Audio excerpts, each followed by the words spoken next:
Oke teman-teman, pada kesempatan kali ini kita akan membahas sejarah peradaban linguistik. Langsung aja ke poin yang pertama, sejarah linguistik di Barat. Kita lihat ke peta konsepnya, ada tokoh dan aliran. Di sini tokoh kuncinya ada Ferdinand de Saussure dan juga Noam Chomsky. Sementara alirannya terbagi menjadi dua, yaitu strukturalisme dan juga Praha. Di bawahnya lagi itu ada tata bahasa transformasi. Kita langsung masuk ke Ferdinand de Saussure atau tokoh dari strukturalisme. Beliau ini lahir pada tahun 1857, tepatnya di Jenewa, Swiss. Nah, teorinya tuh apa aja sih?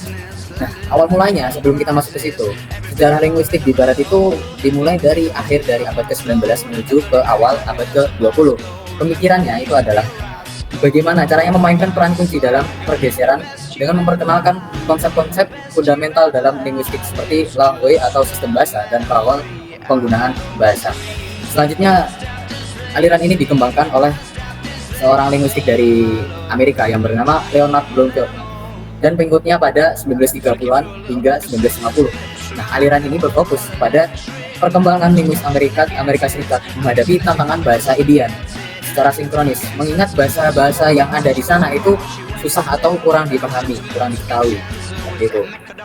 Selanjutnya kita masuk ke aliran Praha. Nah, aliran Praha itu tokoh kuncinya ada Willem Mathesius.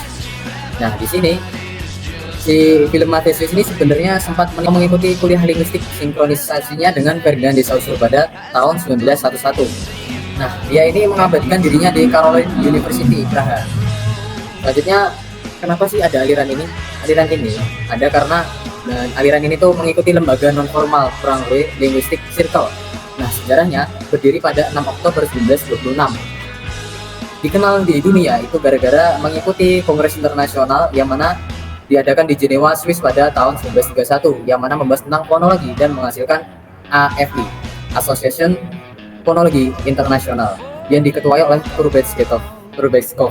Aliran ini terpengaruh dengan de Saussure, yang mana bunyi atau font itu termasuk ke dalam vowel, sementara fonem itu masuknya ke dalam language. Selanjutnya kita masuk ke sejarah tata bahasa transformasi generatif. Tokoh utamanya adalah Noam Chomsky pada tanggal 7 Desember 1928 sampai sekarang. Itu ya biografi singkat terkait Noam Chomsky ini.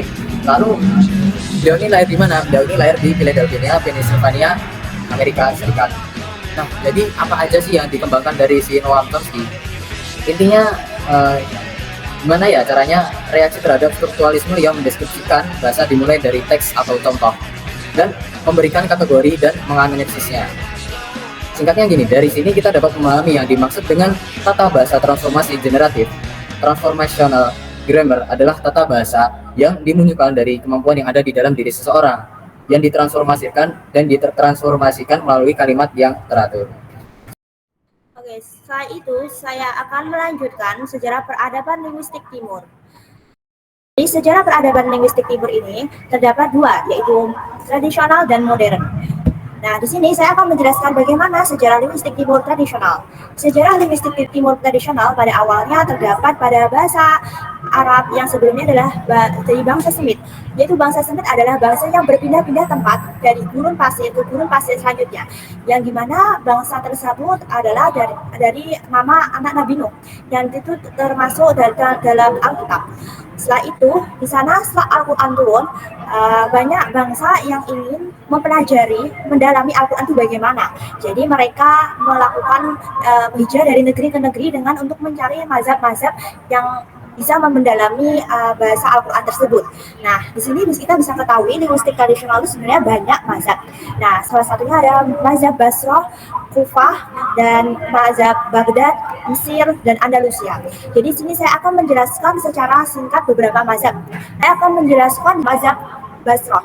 Jadi mazhab Basrah itu sebenarnya adalah mazhab yang didirikan oleh perintisnya namanya Abu Aswad Ad-Du'ali, yang di sini merupakan beliau mengambil referensi dari keruntuhan masa Romawi atau masa Renaissance, yang di sana mengambil bagaimana sih linguistik itu. Disinilah beliau mengembangkan mazhab tersebut. Setelah itu ada yang kedua namanya Khalil bin Ahmad, yaitu membawa ilmu nahwu ke Irak. Setelah itu ada yang ketiga, tokohnya Sibawai adalah ilmunya sebagai tokoh yang mempelajari terkenalnya 15 karya nahwu yang disebut juga nahwunya Al-Quran. Setelah itu ada mazhab Kufah. Mazhab Kufah di sini adalah mazhab yang disebarkan oleh alumni Madrasah Basroniyah, Ja'far dan Mu'ad al-Harra Ruwaisi. Nah, maka sejak itulah muncul aliran-aliran Kufah seperti Al-Kisai, Al-Farah. Jadi di sini mazhab Kufah itu lebih ke mazhab yang syair, sedangkan mazhab Basra itu mazhab yang lebih ke nahwu. Nah, seperti itu. Nah, setelah itu kita akan lompat ke mazhab Andalusia. Nah, mazhab Andalusia Spanyol ini sebenarnya ilmu nahwunya itu berkembang belakangan setelah ilmuwan Andalusia itu belajar ke timur.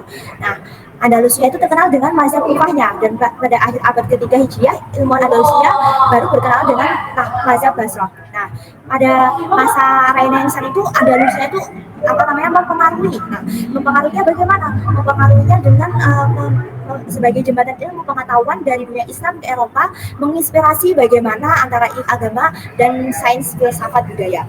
Setelah itu mereka juga mempengaruhi dari pemikirannya, seperti pemikiran ada Mu'tazilah, pengaruh budaya dari seperti Ibn Rus dan Sina, pertukaran budaya Muslim Kristen di Andalusia. Setelah itu ada tajdid atau pembaruan ilmu Eropa yang terinspirasi dari pendidikan eksperimen yang lebih terbuka. Setelah itu bagaimana sih perkembangan modern. Nah, perkembangan modern di sini diambil dengan salah satu orang Barat ya. Orang Barat itu yang lebih mengembangkan mazhab modern dengan dia itu melewatkan bukunya namanya Reid dalam karyanya A Grammar of the Arabic Language. Inilah yang memperkaya kajian linguistik bahasa Arab dengan pendekatan modern di dunia. Selanjutnya adalah sejarah masuknya linguistik ke Indonesia.